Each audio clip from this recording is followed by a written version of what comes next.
their way to some waivers. So why is America's biggest manufacturer of bicycles saying that the trade war is still breaking the chain for his businesses? He's about to tell Liz when the Claman countdown returns.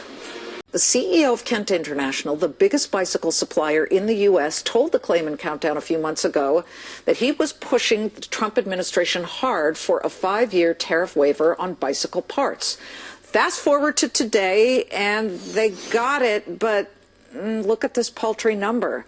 The exemption, it turns out, is for bicycles that count for just a tiny 3% fraction of all of what they had really wanted in Kent's business. The CEO of the company, just back from touring several Asian nations to hunt for alternative sourcing for his company's bikes and bicycle parts. He is back here in a Fox Business exclusive. We welcome Arnold Kamler once again.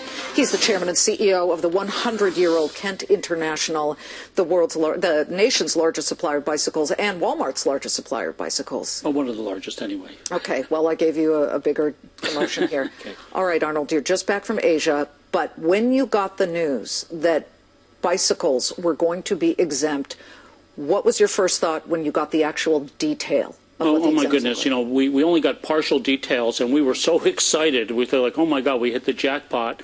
But then we started to dig into it, and we saw it's only for fixie bicycles, which is just maybe 1% of our business, and e-bikes are 2% of our business. And so it was better than nothing, but very disappointing.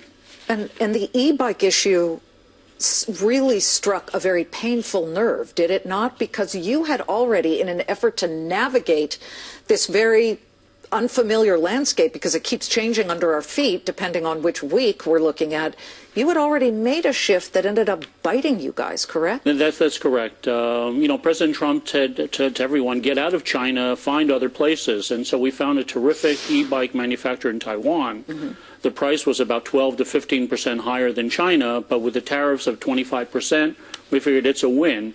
And so we shifted about half of our e-bike production from China to Taiwan, and now we're kind of left holding the bag there. Because he exempted the e-bikes that come directly from China. That's correct. How much did it cost you to shift that production to Taiwan? Oh, it cost us probably about $100,000 in technology. And so you did the right thing. You did what President Trump had asked, and then it was all for naught?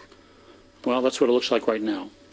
All right, let's talk specifically about what we haven't heard lately, and that is that familiar Peter Navarro cry of it's the Chinese, and the president would say it too, the Chinese are paying for the tariffs. You haven't heard that much that lately. You actually have a receipt, and we wanted to show it to people, and we've blocked out the proprietary information here. That's correct. But show us what we're looking at right now as we see this receipt. Okay, it needs to be a little bit bigger for me. Dude, but that's you paid it. That's I can see. That's a customs invoice that we get directly from CBP, mm-hmm. and on it you can see that there is the one before that. Yeah. You could see that the 25% additional 301 tariff is on there, plus the 11% tariff. So when they say there's no China's paying, it's we're paying. And then so you paid a huge chunk of money. I mean, we're paying over $2 million a month of additional tariffs right now. Wow. Because of the 301. On the next sheet that you had there, yeah. Or the one after that one, it was the actual deduction from our checking account, the automatic debit that we talked about. Okay. The auto debit to straight from your bank accounts here in the U.S. That's correct. To Department of Homeland Security. Well, CBP, yeah. So they automatically debit it from our account approximately 2 to 3 weeks after the goods arrive. So we're done with the narrative that it's the Chinese who are paying for the tariffs, at least from your perspective. So now what? Tell me what you're going to do. You just came back from Asia, where you went to different countries, scoping out different places. But now that you've seen what happened with Taiwan and the e-bikes, are you ready to pull the trigger? Well, it's very confusing for us because we're ready to go with Cambodia. Now, what are we looking at here? This is Cambodia, and where you thought you might put up a plant of some sort? Yeah, that's actually the land in Cambodia where we're looking. Actually, what you see looks like our lake there is actually high tide, and when it was low tide, they filled that up with dirt and sand, which is sounds crazy to me, but it's normal in Cambodia. Mm-hmm. But that's where the factory is going to be built. but we're a little bit nervous to tell them to go ahead because now with some progress with China, is there going to be a deal or there's not going to be a deal?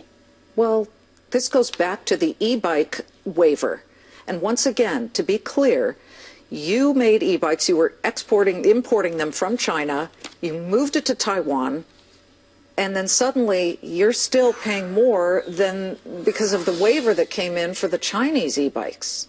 That's exactly what's happening right now. So it just, you know, we're able to. We're a flexible company. If we've been in business a long time, as you've mentioned. Right. If there's a definite strategy and a definite plan, we can react to it. But the strategy and the rules keep changing every couple of weeks, and so I feel remiss in telling somebody to plunk down $10 or $20 million for a new factory in Cambodia or in the Philippines, and then no more tariffs on China. We have a deal, and then I go like, oh, sorry.